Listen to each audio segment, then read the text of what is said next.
সময়ের পরত ছেড়ে ফেলে আড়মোড়া ভাঙছে হারিয়ে যাওয়া এক দুনিয়া। বহু হাজার বছর আগে চাপা পড়ে গিয়েছিল সেই পৃথিবী। তার উপর জমেছিল বরফের স্তর, কিন্তু বরফ গলতেই ধীরে ধীরে দেখা মিলছে এক অচেনা দুনিয়ার। সম্প্রতি বিজ্ঞানীদের মধ্যে সাড়া ফেলে সাইবেরিয়ায় জেগে উঠেছে এক মহাগহ্বর।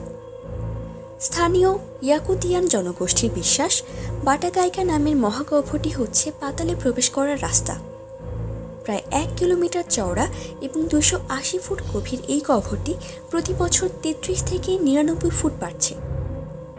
এর ফলে ভূগর্ভস্থ বরফ গলে বেরিয়ে আসছে প্রায় 2 লাখ বছর পুরনো প্রাণীজগতের নিদর্শন। ইতোমধ্যে বাটাগাইকা গহ্বর থেকে পাওয়া গেছে প্রাগৈতিহাসিক প্রায় অবিকৃত ম্যামথ এবং 4000 বছর পুরনো ঘোড়ার জীবাশ্ম। বৈজ্ঞানিকদের বিশ্বাস, গ্লোবাল ওয়ার্মিংয়ের ফলে ভূগর্ভে বরফ গলে যাওয়ায় তৈরি হয়েছে এই বিশাল গহ্বর। তার ফলে প্রকাশ্যে এসেছে তুষার যুগে চাপা পড়ে যাওয়া বহু প্রাগৈতিহাসিক প্রাণীর জীবাশ্ম। তারা আরও জানিয়েছেন যে শেষবার প্রায় 10,000 বছর আগে তুষার যুগের শেষে সাইবেরিয়াতে এরকম মহাগহ্বরের সৃষ্টি হয়েছিল।